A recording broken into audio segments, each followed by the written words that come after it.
이번 시간에는 정부 지원 사업은 어떤 특징을 가지고 있고 그중 예비 창업자에게 유용한 지원 사업에는 어떤 것이 있는지 알려드리려고 합니다. 먼저 정부 지원 사업에 대해서 기본적으로 알고 있어야 하는 전반적인 큰 틀의 특징을 알려드릴 거고요. 그리고 예비 창업자의 포커스를 맞춰서 예비 창업 정부 지원 사업에 대한 정보도 드리도록 하겠습니다. 과연 정부 지원 사업을 어떻게 활용해야 창업에 도움이 될지 그 점에 유의해서 끝까지 집중해 주세요.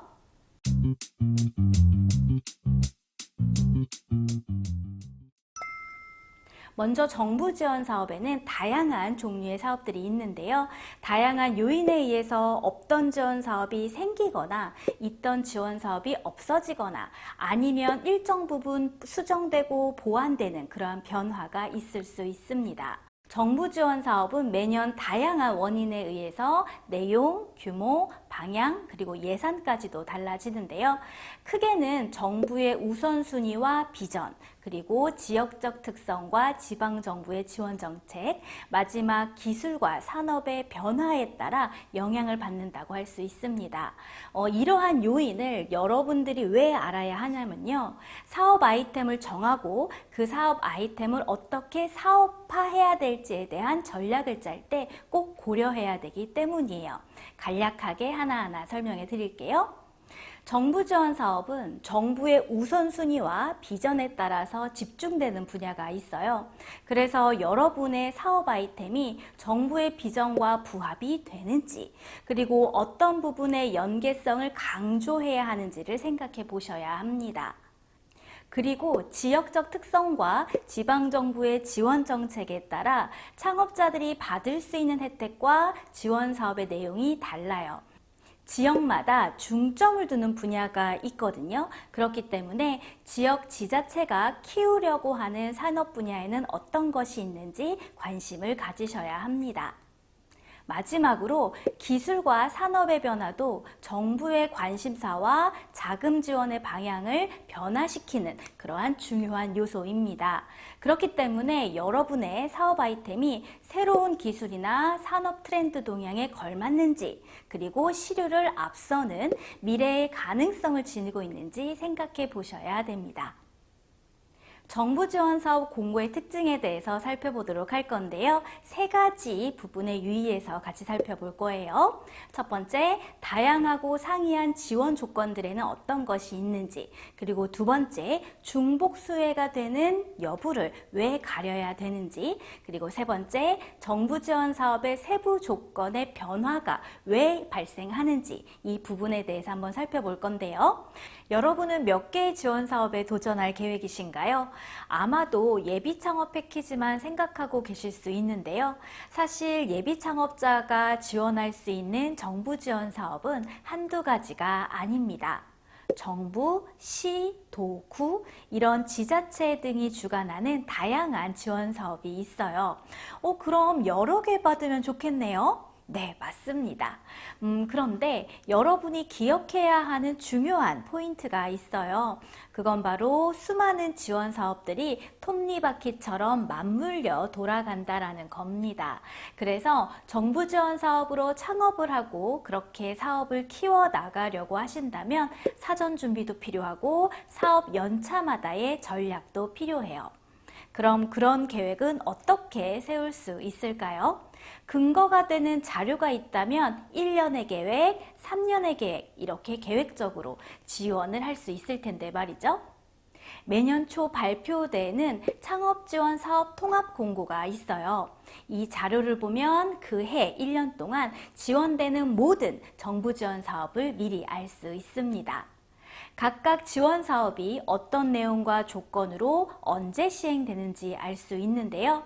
그 중에서 예비 창업자인 여러분은요, 예비 혹은 1에서 3년 이내의 사업자를 대상으로 하는 지원 사업을 우선적으로 체크하시면 되겠습니다.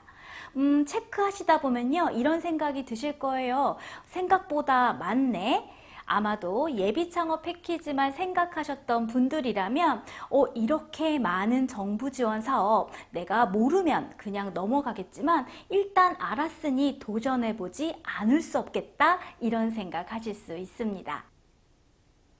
이 표는 그 중에서 예비 창업자와 관련 있는 정부 지원 사업의 일부를 정리한 것인데요. 어때요? 여러 가지가 있죠? 이렇게 정부 지원 사업은 정말 다양합니다. 그렇기 때문에 1년의 전체 스케줄을 보시고 언제 어떤 지원 사업에 도전할지 전략적으로 준비하는 사람에게 유리할 수밖에 없어요. 자, 그럼 정부 지원 사업 공모의 특징을 살펴보도록 할 텐데요. 세 가지 특징에 유의해서 살펴보도록 할 거예요. 첫 번째, 다양하고 상이한 지원 조건. 두 번째, 중복수의 여부. 세 번째, 정부 지원 사업의 세부 조건의 변화. 이 세 가지의 특징을 살펴보도록 할 건데 하나하나 말씀해 드릴게요.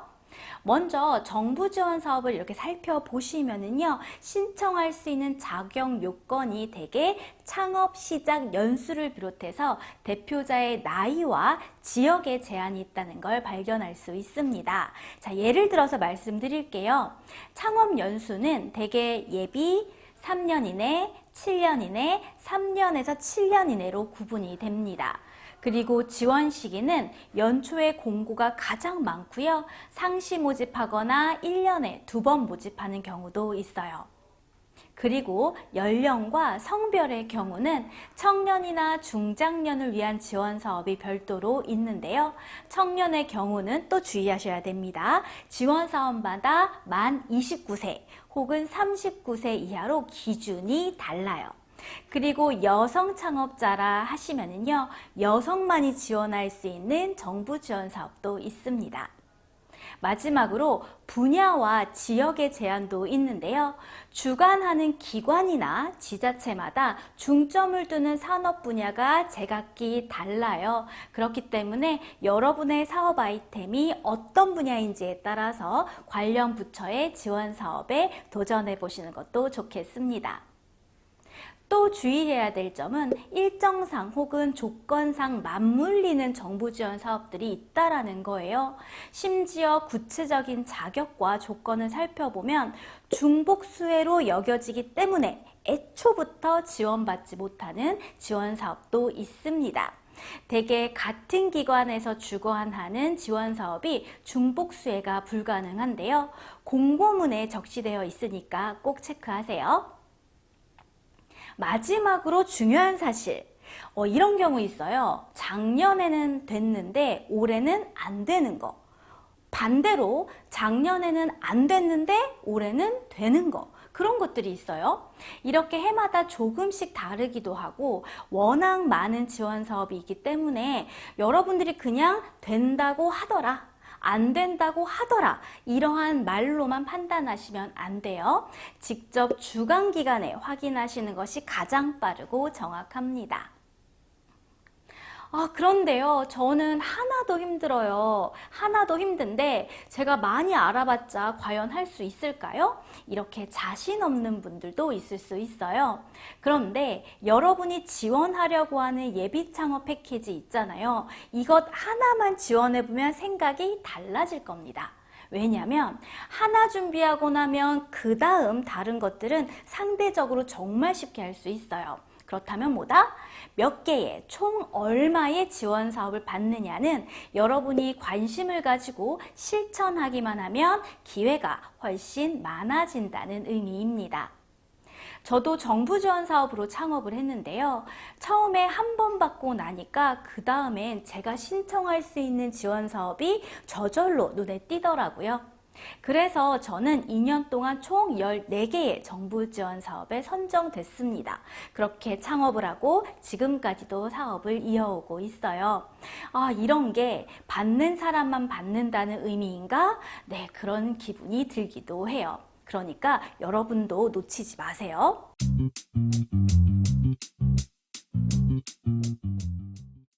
여러분은 왜 창업을 하시려고 하나요? 그리고 그 창업을 왜 정부 지원 사업으로 하려고 하시나요? 창업을 준비하는 사람들이 정부 지원 사업을 통해 창업을 하려고 하는 이유는 여러 가지인데요. 대표적으로 세 가지를 들 수 있습니다. 자금 지원, 비용 절감, 그리고 교육입니다. 먼저 정부는 창업자에게 자금을 지원하는 다양한 프로그램을 운영하는데요. 이것은 특히 초기 자본이 조달되기 어려운 창업자에게 크게 도움이 돼요. 정부 지원 사업을 통한 자금 지원은요, 크게 창업지원금과 창업지원대출로 나뉘어져 있어요. 제가 쉽게 구분해 드릴게요. 창업지원금은요, 갚지 않아도 되는 돈이고요. 창업지원대출은 낮은 이율로 조금씩 갚아야 하는 돈입니다. 그렇다면 예비 창업자가 가장 선호하는 지원 사업은 무엇일까요? 네, 맞습니다. 당연히 갚지 않아도 되는 창업지원금을 주는 지원 사업이겠죠. 예를 들어서 여러분이 도전하고자 하는 예비 창업 패키지에서 주는 사업화 지원금이 바로 갚지 않아도 되는 창업지원금에 해당해요. 정부 지원 사업에 선정되어 사업화 지원금을 받으면 초기 투자 비용을 줄일 수 있습니다. 아무래도 사업 초기에 부담이 되는 비용을 줄이면 사업을 보다 쉽고 빠르게 시작할 수 있겠죠. 보통 사업화 지원금은요, 인건비, 임차비, 개발비, 그리고 마케팅비 등에 사용할 수 있는데요. 이건 창업자가 꼭 써야 되는 비용입니다. 이런 비용을 쓰지 않고 사업을 하기는 현실적으로 불가능하거든요. 그런데 현실적으로 또 이런 면도 있어요. 매출이 없는 예비 창업자에게는 이런 비용이 모두 부담이 되는 거죠. 그런데 정부 지원 사업을 받으면 어떨까요? 다방면의 비용을 절감할 수 있으니 정말 창업자에게 절실하고 필요한 지원이라 해도 과언이 아닙니다. 그럼 모든 비용을 다 사업화 지원금으로 쓸 수 있을까요? 소위 정부 지원 사업 창업에 대해 말할 때 무자본, 영원, 내 돈 들이지 않는 창업 이렇게 말하기도 하는데요. 제가 정말 현실적인 조언을 해드릴게요. 사업화 지원금을 여러분이 필요한 모든 비용에 다 쓸 수 있는 게 아닙니다. 사업화 지원금을 어디에 사용할 수 있는지 자세하게 말씀드릴 거예요. 이 점에 꼭 유의하셔야 돼요. 첫 번째, 인건비와 용역비입니다. 성공적인 창업을 위해서는 창업 아이템을 실현한 인력이 필요합니다. 내부의 팀 인력을 활용하거나 외부의 파트너사와 협업을 할 수 있는데요. 이때 필요한 건 돈이겠죠. 바로 인건비와 용역비입니다. 사업화 지원금으로 일정 기간 동안 일부의 인건비와 용역비를 해결하실 수는 있어요. 그런데 주의해야 될 점은 보통 직원의 인건비 가능한데요. 프리랜서는 불가능하다라는 겁니다. 프리랜서가 불가능하다는 건 또 무슨 의미냐면 시간제 아르바이트 비용으로도 쓸 수 없다라는 거예요. 지원 사업에 따라서는 대표의 인건비도 사용 가능한 경우도 있는데요. 그건 또 정부 지원 사업마다 다르기 때문에 꼼꼼하게 확인해 보셔야 돼요. 시설비와 임차비를 사업화 지원금으로도 쓰실 수 있어요. 그런데 이때 또 주의해야 되는 점, 사업에 필요한 시설과 설비의 경우 기본적으로 이래요. 협약 기간 동안 대여는 가능하지만 구매해서 소유하는 것은 불가능하다는 겁니다. 그래서 이 점을 주의하지 않으면 예상하지 못한 자금이 들게 돼요. 가령 프린터기가 필요하다 하더라도 구매는 안 되고 협약 기간 동안에 렌트비만 지원금으로 쓰실 수 있어요. 그래서 덜컥 몇십만 원, 몇백만 원짜리를 샀다가 지원금으로 처리하지 못해서 당황하시는 창업자들을 종종 발견할 수 있습니다. 그래서 정부에서는요, 사업에 필요한 시설과 공간을 무료 혹은 저렴한 가격에 이용할 수 있는 그런 지원도 하는데요. 예를 들어 저렴한 임대료만 지불하면 공간 외에 다양한 오피스 설비까지 다 이용할 수 있는 입주 기업을 모집하기도 해요. 그뿐만 아니라 사무공간 외에 시제품 제작, 영상 제작, 홍보물 제작 등 그러한 설비를 지원하기도 합니다. 무턱대고 지원금을 쓰려고 하기보다는 이런 지원금을 잘 활용해서 꼭 써야 되는 부분에 현명하게 쓰는 게 중요하겠죠? 정부 지원 사업은 기술을 활용해서 사업 아이템을 실현하는 것에 기술 개발을 지원합니다. 자, 여기서 또 중요한 포인트가 있어요. 사업화 지원금은요, 제품을 양산하기 위한 비용으로 쓸 수 없다는 겁니다. 쉽게 말해서 팔기 위한 제품을 제작하는 데에는 쓸 수 없다는 거예요. 사업화 지원금은 시제품을 제작하거나 더 좋은 제품과 서비스를 개발하는 비용으로 사용할 수 있습니다. 그래서 정부 지원 사업에 지원하는 예비 창업자의 목표는요, 더 좋은 제품과 서비스를 개발하거나 서비스의 자동화를 실현하거나 기술의 고도화를 도모하는 것이어야 돼요. 잊지 마세요. 정부 지원 사업에는 교육 프로그램이 포함되어 있는데요. 정해진 창업 교육은 필수적으로 꼭 이수하셔야 됩니다. 그리고 지원 사업마다 최소 70%, 80% 등 저마다의 출석률을 갖추어야 된다는 조건이 있으니까 현실적으로 참여할 수 있는지 없는지 그러한 점도 고려하셔야겠죠. 그럼 창업 교육은 과연 왜 필요할까요? 물론 직접 사업을 진행하면서 배워나가는 것도 있지만 먼저 창업 교육을 받고 시작을 하면 창업 과정에서 발생하는 문제를 예방하고 잘 대처하는 데 도움이 됩니다. 창업을 하는 과정은 준비부터 실현까지 정말 신경 써야 되는 것들이 많아요. 운영, 재무, 인사, 마케팅 등 고려해야 될 요소들이 정말 많습니다. 그런데 예비 창업자는 어떤가요? 대개 경험이 없죠. 그래서 경험이 없으니까 몰라서 힘들기도 하고 설령 경험이 있다고 해도 막상 창업, 사업이라고 접근하면 또 다른 일이 되니까 쉽지 않아요. 저도 10년을 프리랜서로 살다가 창업을 하고 사업을 하면서 정말 많은 어려움이 있었거든요.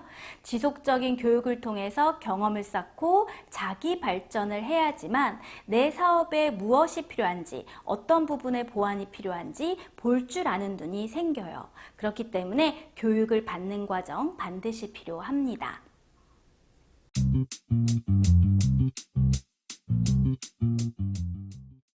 이번에는 예비 창업자를 위한 정부 지원 사업의 종류에 대해서 살펴보도록 할 텐데요. 여러분 특히 귀를 쫑긋 세워주세요.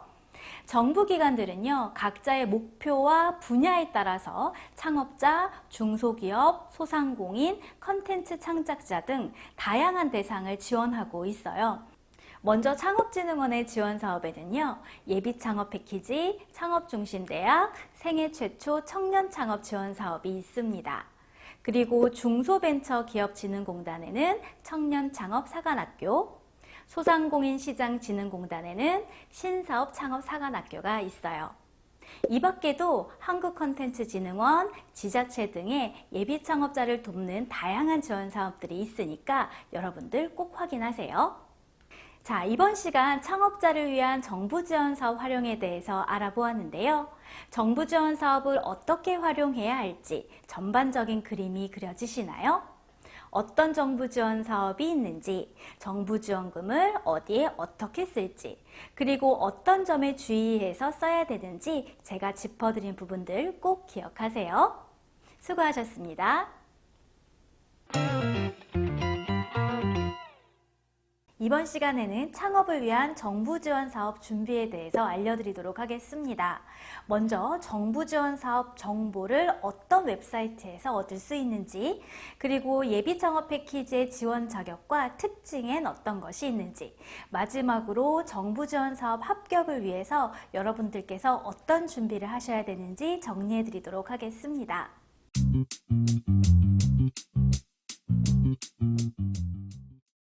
정부 지원 사업과 관련한 정보는 웹사이트를 통해서 얻으실 수 있는데요. 정부 지원 사업은 다양한 기관에서 다양한 사업을 진행하죠. 그렇기 때문에 그런 정보는 한 군데에 모아서 여러분들께 제공하고 있습니다. 여러분들께서 꼭 알아둬야 되는 정부 지원 사업 정보 사이트는요, 몇 개 되지 않아요. 대표적인 사이트만 알고 있어도 대부분의 정부 지원 사업을 놓치지 않고 지원하실 수 있습니다. 저는 이렇게 북마크에 하나의 폴더를 만들어서 각각의 정보 사이트를 추가해 놓고 있어요.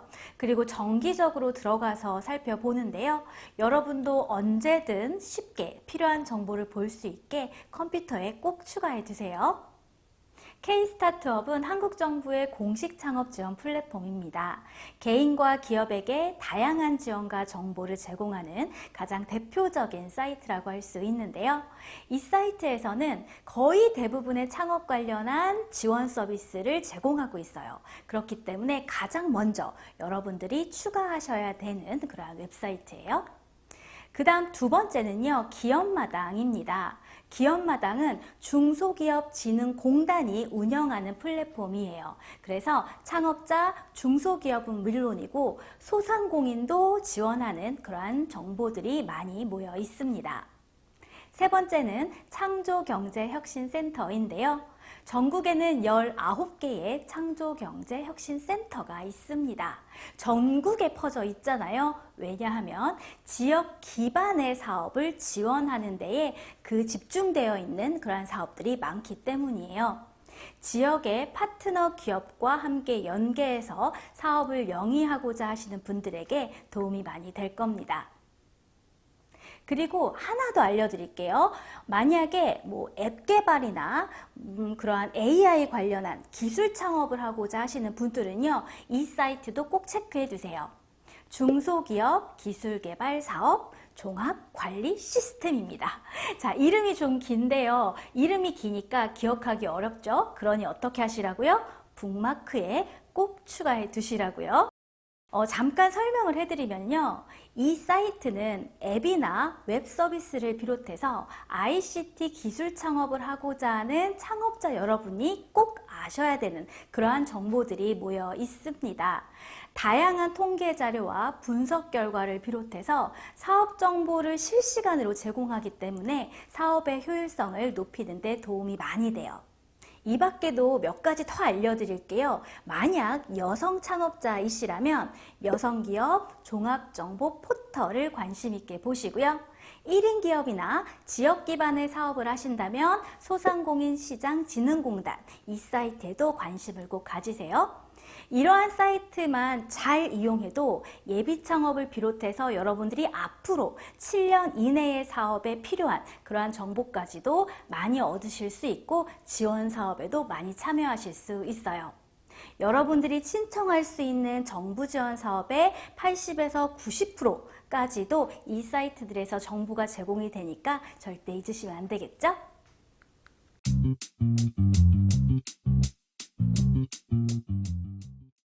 정부 지원 사업의 지원 자격에 대해서 설명드리도록 할게요. 정부 지원 사업을 받기 위해서는요, 자격 요건을 꼭 갖추셔야 되는데요. 만약에 자격 요건을 갖추지 못했다라고 하시면 신청조차 하실 수가 없습니다. 그리고 설령 선정이 됐다 하더라도 부적격 요건이 있다고 하면 추후에 취소될 수 있으니까 꼭 신경을 쓰셔야겠죠. 정부 지원 사업이 지원 자격을 너무 깐깐하게 보는 거 아니냐라는 불만도 있으신데요.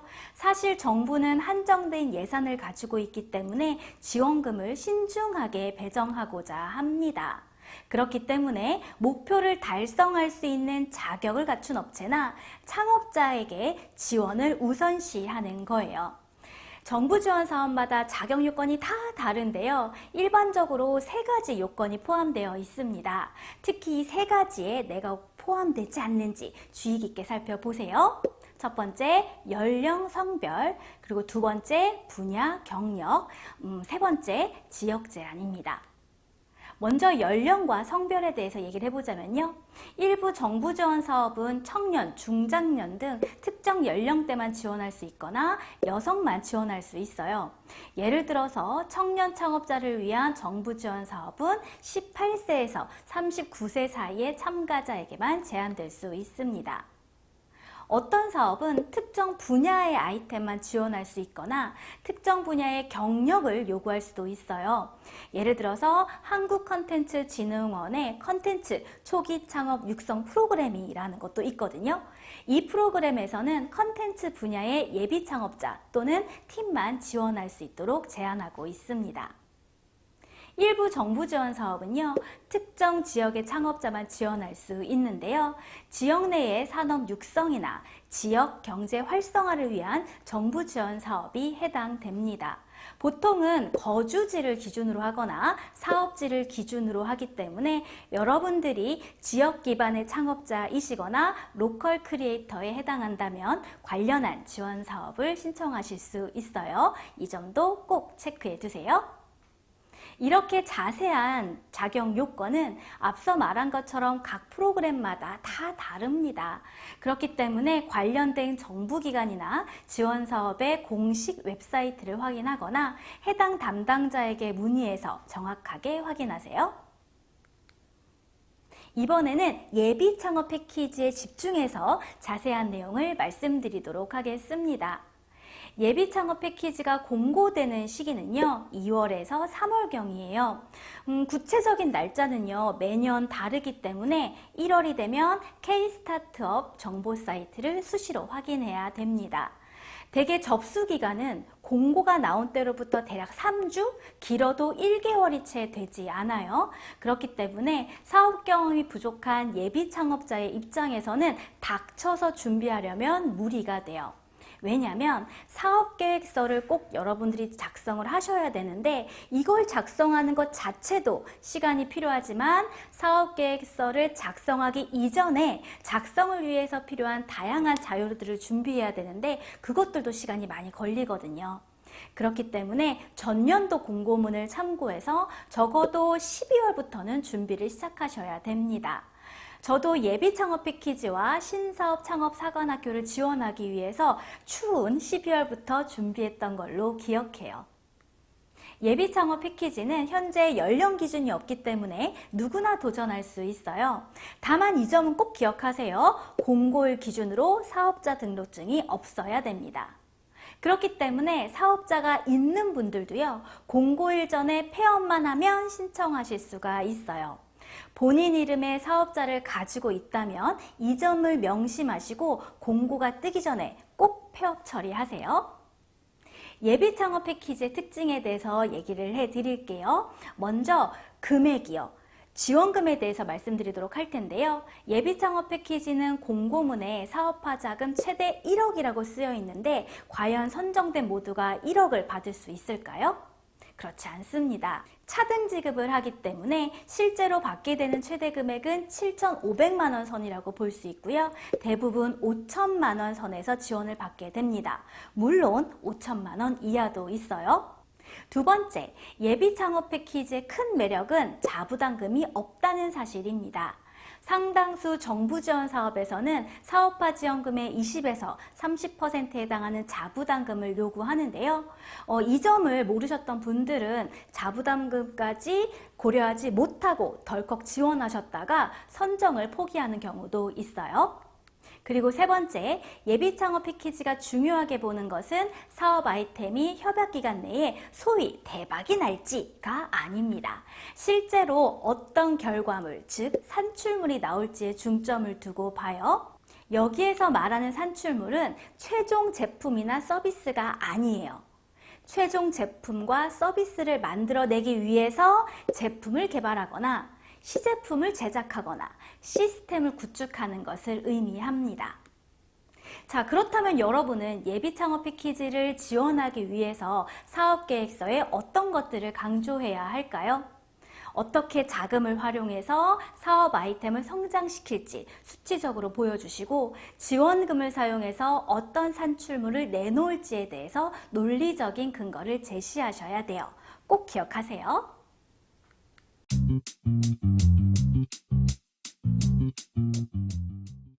정부 지원 사업 합격에 유리한 사전 준비사항 4가지를 말씀드리도록 하겠습니다.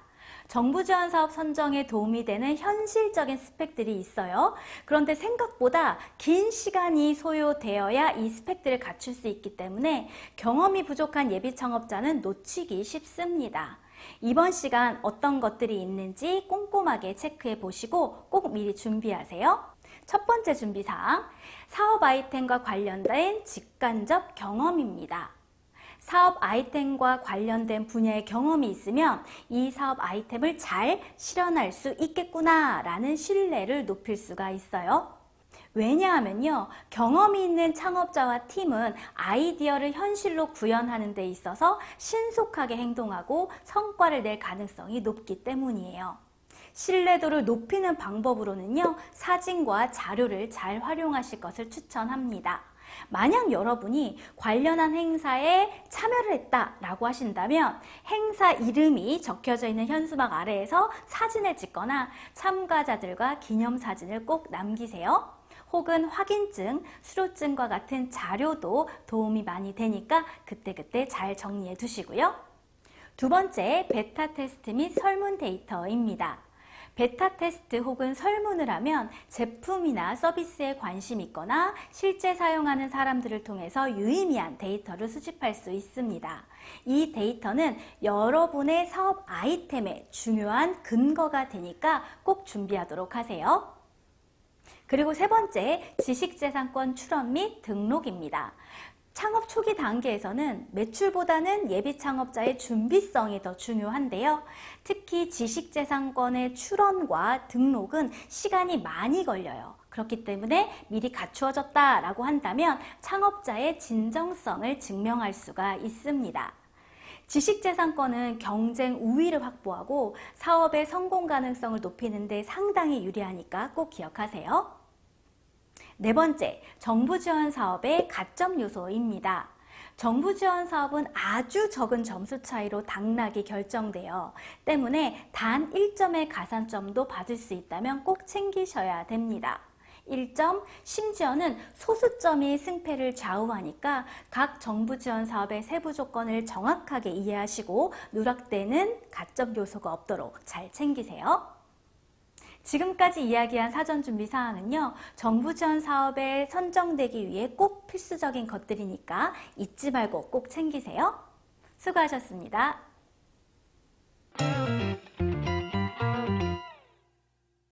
이번 시간에는 정부 지원 사업에 지원할 때 제출해야 되는 사업계획서에 대해서 알아보도록 하겠습니다. 그러한 사업계획서는 어떤 특징을 가지고 있는지, 그리고 특히 여러분들이 작성하셔야 되는 예비 창업 패키지의 사업계획서는 어떤 부분에 유의해서 작성하셔야 되는지 제가 짚어드릴게요. 여러분 혹시 사업계획서 써보신 적 있으신가요? 실제 사업을 하는 사람들 중에 사업계획서를 쓰고 사업을 하는 사람은 흔치 않습니다. 그런데 대부분의 정부 지원 사업은 어떤가요? 대부분 사업계획서를 요구하죠. 사업계획서를 쓰는 과정은 사실 쉽지 않아요.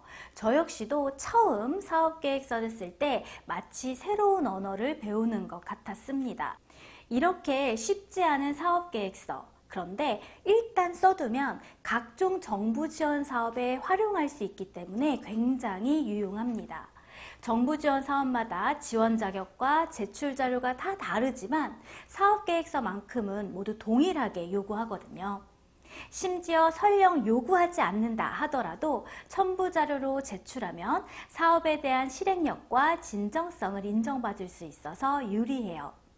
자, 그럼 예비 창업 패키지에서 요구하는 사업계획서에 대해서 알아볼까요?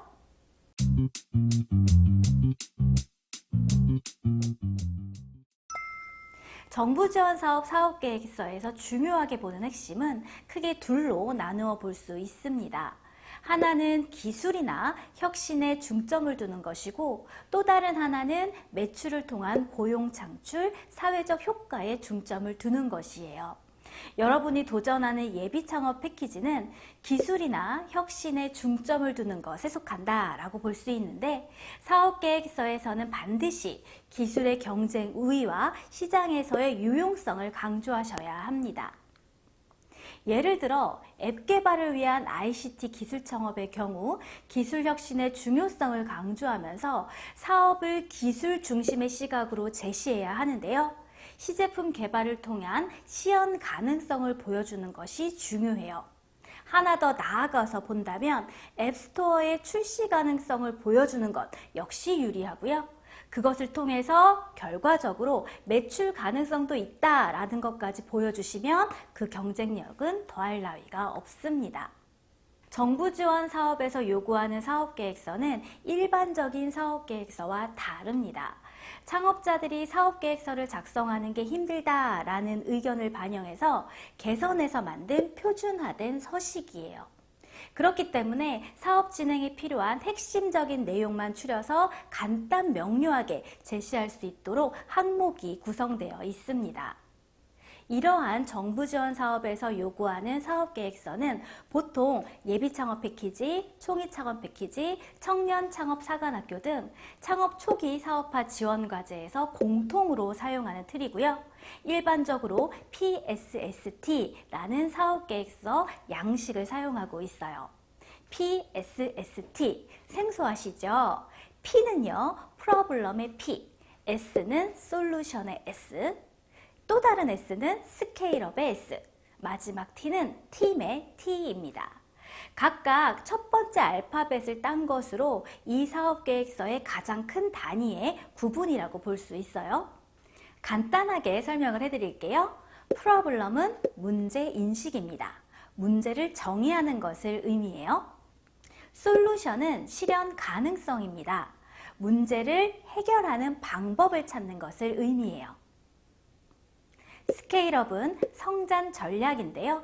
성장할 수 있는 향후 전략을 세우는 것을 나타냅니다. 마지막 팀은 팀 구성으로 그 해결책을 해낼 수 있는 역량을 기술하는 것을 의미합니다. 자, 어때요? 순차적인 흐름이 느껴지시나요? 물론 잘 모르겠다 하시는 분도 분명 있을 거예요. 우리는 예비 창업자이잖아요. 저도 처음에 사업계획서를 쓸 때 그랬어요. 자, 그럼 제가 앞서서 말씀드렸던 PSST 각 항목을 단 한 문장으로 정리해 볼게요. 서비스의 필요성, 혁신성, 그리고 실현 역량을 판단할 수 있는 요소들이다 라고 정리하시면 되겠습니다.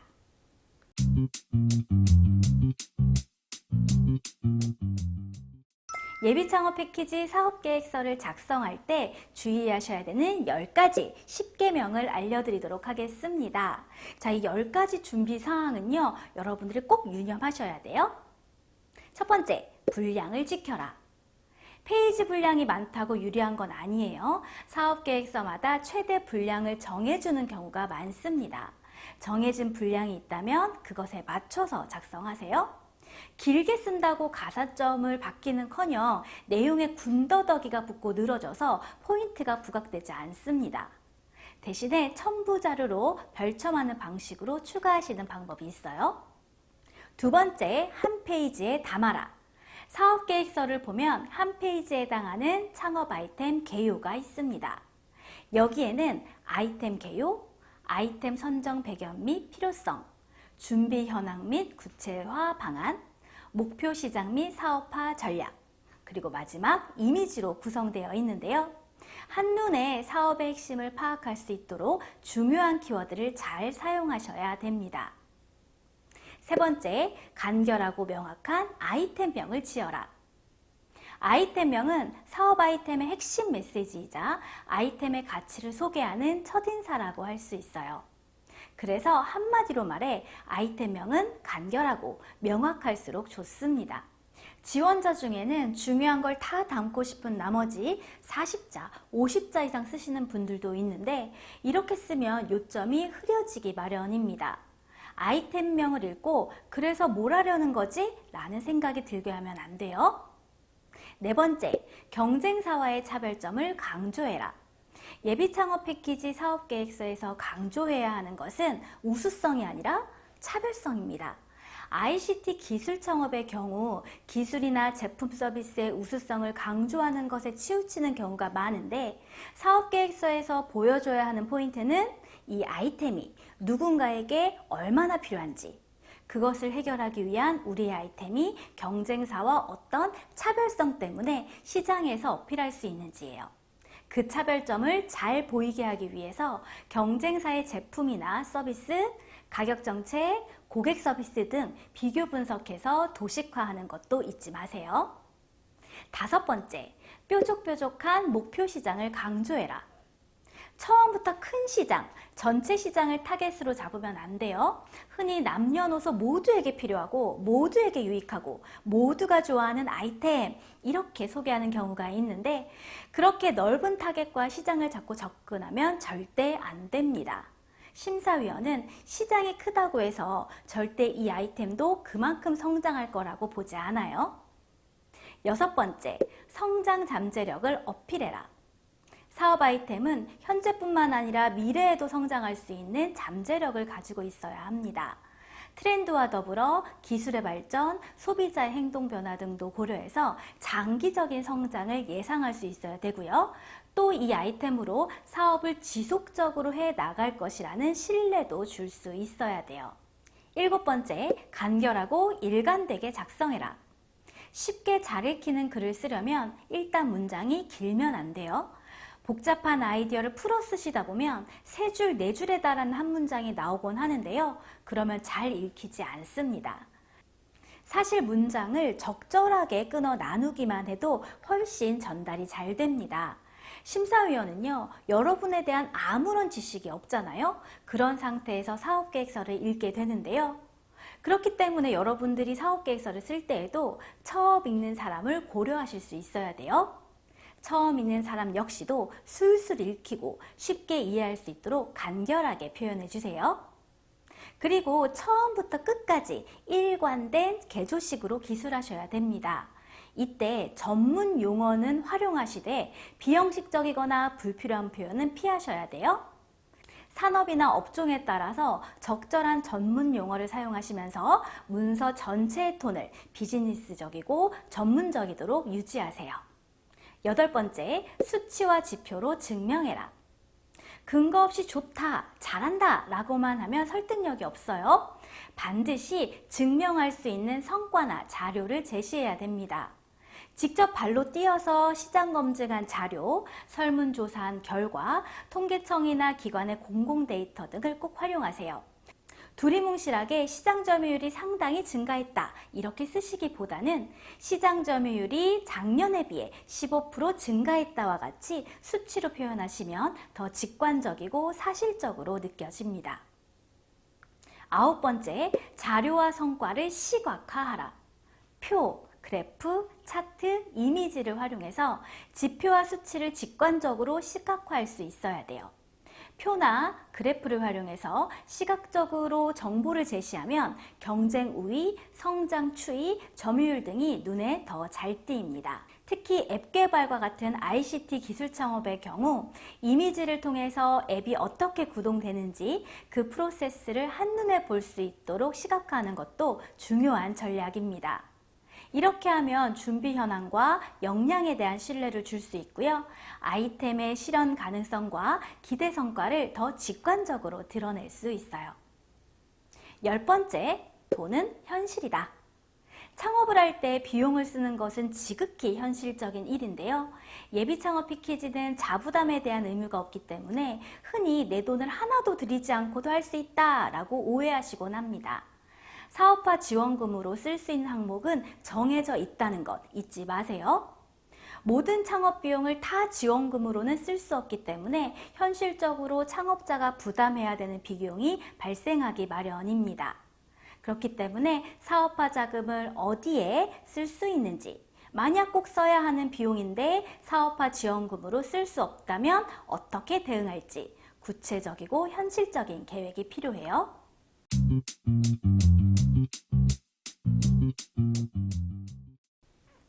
자, 이렇게 이번 시간 예비 창업 패키지 사업계획서에 대해서 알아봤습니다. 여러분, 제가 짚어드린 포인트들 잊지 마세요. 수고하셨습니다.